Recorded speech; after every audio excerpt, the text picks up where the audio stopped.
Why all the hate on Mary Jane in Marvel Spider-Man 2? It has been 67 days since Marvel Spider-Man 2 released. During this time, there's been a lot of discussion on the internet and forums regarding this game. Some good things, some bad things. But some of these things that were being discussed were people hating Miles' new suit, which, it does look pretty bad, right? Like, in the context of it showing up, and the design is not really the best. Peter keeping the anti-Venom suit being discussed as well. Harry being a bad Venom, which is very arguable. And finally, everyone hating on Mary Jane. That's right, like, they're hating on Mary Jane for a variety of reasons, whether that is her gameplay, character, for some weird reason, even her face. She looks great, man. I have no idea what everyone's talking about when it comes to this specific point. It's kind of weird, and it feels like, if you're complaining about Mary Jane's appearance, you gotta touch grass, man, because that's kind of weird. She's just a video game character, right? Like, I don't get it, man. I really don't. But in this video, this video will be my personal opinions on the character of Mary Jane, and I want to hear your own opinions and thoughts on her below. But make sure to watch the whole video before commenting or trying to refute any of my statements or anything like that, just because I want to have a healthy discussion down below. We don't need to start arguing or any of that, because that's kind of stupid too. So let's get into it. Let's start by first talking about her gameplay.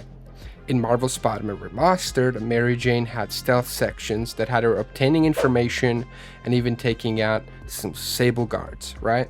As soon as you were spotted, however, you would just be pretty much hunted down and hit with a "you failed" screen, right? Like, she didn't really have much that could help her out. She didn't really have much that she could do to fight back. It was just mainly stay out of sight, walk around the enemies, stealth take them down, and get to the objective and solve all of the puzzles, right? These sections felt very dragged out and quite boring, right? Like, it would just be the same formula over and over, and the pacing would be completely dragged down from the story. Like, we just had an exciting mission with Spidey, and then boom, the Mary Jane mission would pop out, and nobody enjoyed that. I know for sure nobody enjoyed it, right? I personally myself was not a fan at all of her gameplay in the first game whatsoever. However, when it comes to Marvel Spider-Man 2, they greatly improved her stealth sections. She can sprint now, take down enemies much easier with her stun gun, and even actually take a few shots from enemies, which is kind of funny, because this was actually bugged early on, and she would get taken down with one hit. I firmly remember when I'd stream, she'd get taken down with one hit, and I thought that was pretty normal, right? Because she's just a human. Like, she doesn't have any crazy spider amps or anything like that, or Green Goblin formula. She's just a reporter, right, that actually trains a lot and knows some martial arts now, thanks to Silver Sable, which is actually pretty cool. So that explains how she can now do things a bit more easier as opposed to the first game. But they updated this, and now she can actually take a few arrow shots, which I actually disagree with. I like the challenge of you get hit once pretty much and you're done for. I thought that was pretty cool, and kind of balances it out and makes it more interesting and more fun. Her stun gun even gets an upgrade later on in the game, when Peter, while unconscious and controlled by the symbiote suit, gets ambushed by Kraven's hunters alongside Mary Jane.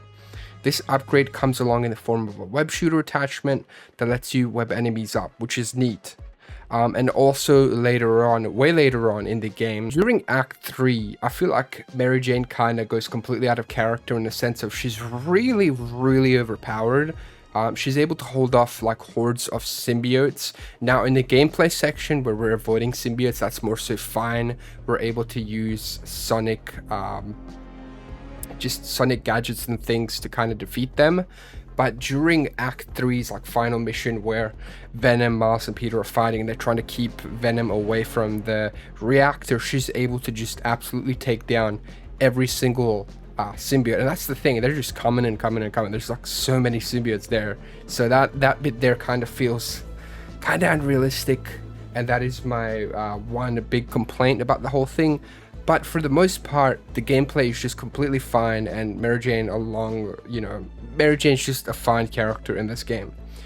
But the coolest stealth section for me personally in the game that featured Mary Jane was trying to find the symbiote Peter and then just running away from him, right? Like that was just crazy, and it was really fun to hear all of her reactions and just be like, oh damn, And the thing is, that cements to me that this, in my own opinion, like that they improved the stealth sections for Mary Jane so much in this game, was the fact that I don't roll my eyes when they come up. I'm not like sighing or just, dreading to pick up the controller.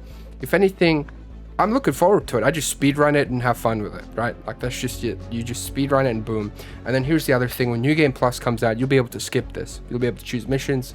So don't worry too much about it, But here comes the big thing everyone has issues with, right? This is the big thing that everyone's probably going to bring up in the comments and really, really going to complain about or use it as a point.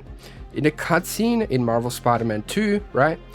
Mary Jane jumps in front of Peter to shield him and gets hit by Venom instead, knocking them both to the side, right? She knocks into Peter gets knocked out by a fridge, and then it's like 10 seconds until he gets up and Mary Jane kind of gets possessed by the symbiote, which I do gotta say, that part of the pacing was pretty weird, but I feel like it kind of looks like he smacked his face into the ground. That kind of stunned him momentarily, or at least that's how it kind of looked. I can't be 100%, but regardless, the pacing in that scene felt really, really weird, because he just throws that fridge off of him like it's nothing. So I don't really get that, right? And then the other thing that a lot of people say with this scene is, why didn't he just use his spider sense? And the thing is, in most Spider-Man media, because the Venom symbiote was bonded to Spider-Man, Spider-Man doesn't see it as a threat, so Venom disables Spider-Man's spider sense, right? Okay, everyone knows it was pretty stupid to jump in front of the tendril, right? It's just a big alien symbiote about to smack Spider-Man, and you jump in front of it. But the thing is, you gotta understand, Mary Jane loves Peter, and she just went through seeing him be corrupted by the symbiote suit that was now gonna attack him, right? So she probably was terrified of seeing Peter be corrupted again and lost to the symbiote, so she'd rather jump in front of the suit, take a hit, and possibly die than see that happen again. And this was all in a split second. So I gotta say, it's pretty badass actually. Kind of like, obviously, yeah, it's kind of stupid, but we've all done things for the people that we love that you could look back on and think, oh, that was a bit stupid or whatever, right? And here's the other thing. She does this kind of stuff in the comics all the time. Like I remember seeing this one comic page where she just pulls out a gun on Green Goblin and just like starts shooting at him after he almost kills Peter. Like, it was sick, dude. So this is definitely like in character with Mary Jane to do things like this for sure. And she definitely has some guns and things to be able to defend herself. But if you should hate on anything to do with Mary Jane, here's what you should be hating, right? Following this scene, Mary Jane gets turned into a symbiote, but not just any symbiote. It turns out to be Scream, and this was a terrible idea. Now, if you don't know who Scream is, she was a part of the Life Foundation symbiotes, which had 5 members. And before I continue talking to you about Life Foundation symbiotes, there was actually concept art with Mary Jane, in which she just kind of had the black symbiote suit on with the white spider, and I felt like that would have been just much better. Maybe create an original symbiote design for her instead of just doing Scream, right? Because Scream was a part of a whole different thing, okay? And you could have created something original, but I think I heard from Brian Intihar in one of the interviews. She originally wasn't Scream. She did get symbiotized, and actually the first concept image we did, she actually has more of a black and white costume. But we kind of seen that already. Why don't we just make her Scream? I mean, she has red hair, yellow shirt. So yeah. How cool is that, right? The character is still Scream, and everything you love about Scream, but the host is someone different. That's kind of our spin on it, right? Yeah. That's not really my cup of tea. Like, it's cool. My first reaction was like, oh my god, it was sick seeing it, but going back to it now, it's probably not the best choice. I definitely don't like it. The 5 members of the Life Foundation symbiotes were Phage, Agony, Riot, Lasher, and Scream. These symbiotes were bonded to 5 of Life Foundation's security to form a team, And the thing is, after Mary Jane gets defeated at Scream, that symbiote just dies. Like literally, it just disappears into the ground. It just dies, right? It doesn't walk away. It doesn't disappear or anything like that. It just it just clips through the ground, dude. Come on, man. So it's like it just felt like a complete waste of a cool potential character that we could have seen in a potential DLC or down the road. I was hoping that we could see the rest of the symbiotes, the Life Foundation symbiotes inside missions or something like that. But I mean, it's enough of this discussion. If you guys want me to go further in detail about this, then I could do that in a different video. But to sum it up, Mary Jane just acted on instinct and out of love, right? She's an interesting character that I hope to see fleshed out more, and by no means is she perfect, but some of the reasons that people hate on her is absolutely unwarranted. And, especially with her face and then calling her woke, which is just stupid, right? Like, that side of things is just completely ridiculous. But I hope you enjoyed this video. If you liked it, make sure to watch this video here, subscribe. Thanks.